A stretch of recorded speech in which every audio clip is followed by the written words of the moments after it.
Hi, Eugena. Thank you so much for being here. I have a few questions for you. Tell me a little bit about your life before treatment for sleep apnea. My life before treatment was, well, it was life. I was one of four kids. I had to finish raising my brothers and sisters. My mother passed away, early death. I managed to get the family through, put everybody through college, and then put myself through college. I had a daughter of my own, got her through school. I worked various places. I got involved with politics out on Long Island. I worked for Reader's Digest. That was my first job. I worked for Merit Oil Corporation, bounced around looking for Your niche. my niche, right? And really motivated because of having my younger siblings, motivated for making the money to pay the bills and keep the roof over the head, you know. And then finally, when I put myself through school, I came to realize that my natural thing was, helping people. I was always doing something for somebody. And so that kind of led me into social work. Okay. Okay. Then you got diagnosed with sleep apnea. Now tell me a little bit about your life after treatment. Oh my God. That was such a bear, it was like life interrupted. Because at first, the doctors really didn't understand what was going on with me because it didn't make sense. I was an active person, a healthy person. I wasn't a health nut, but I was kind of body central. I ate pretty healthy. I was very active in the sports. I loved dancing, stuff like that. But I was having these bouts with sinusitis and bronchitis, and it kept getting more and more frequent. And it just didn't go All right, with. I'm sorry, guys. I beg your pardon. We had the stomping upstairs. Can we start from the beginning of that question? Sure.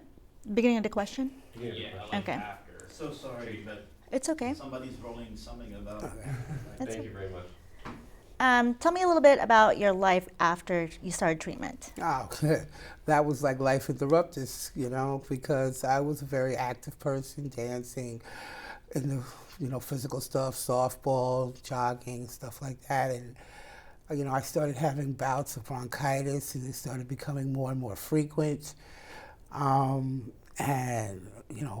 viral infections, and finally somebody took a look down my throat and said, "Oh, that's not good." And so that was the first time I heard sleep apnea. Mm-hmm.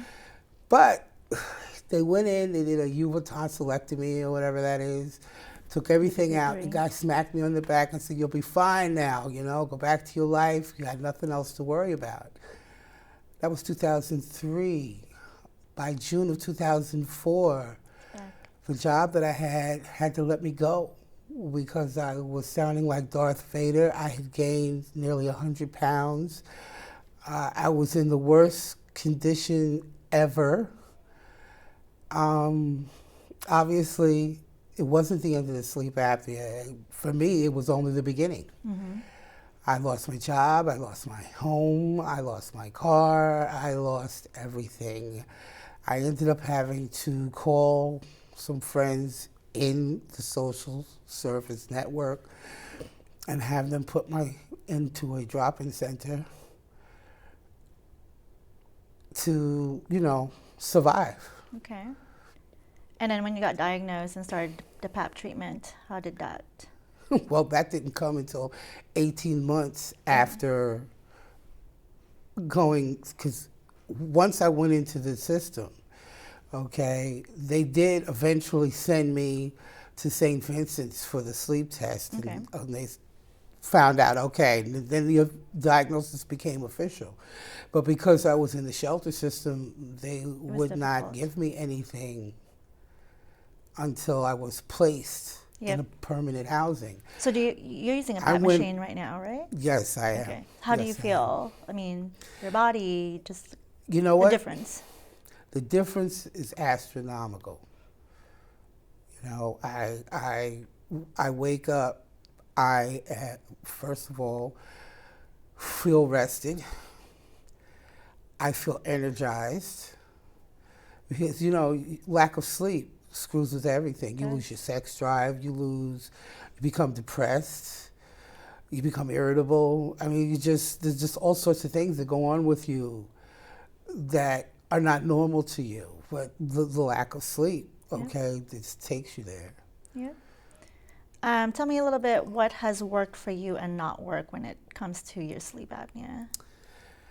Okay, nobody wants to be tethered, okay, and least of all a free spirit like me.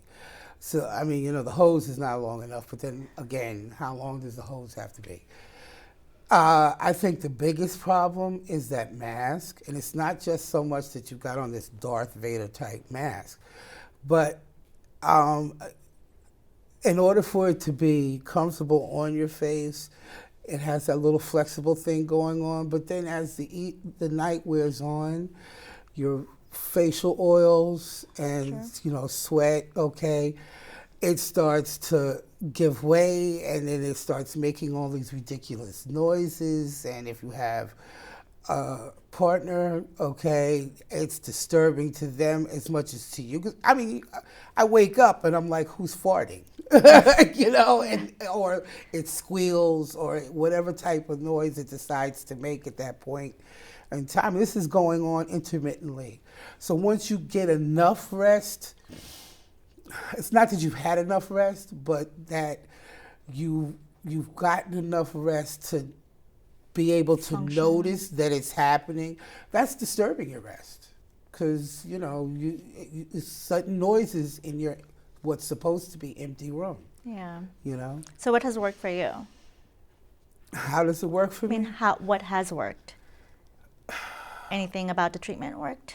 I mean, it does work. I mean, I wear the mask, okay, and how I feel the next day is 100% better than before I had the mask, okay? So what it is, I be an adult about it and realize that my life is better using it than it is not. And so you live with the downside of it. So with that, what advice would you give other folks who have sleep apnea?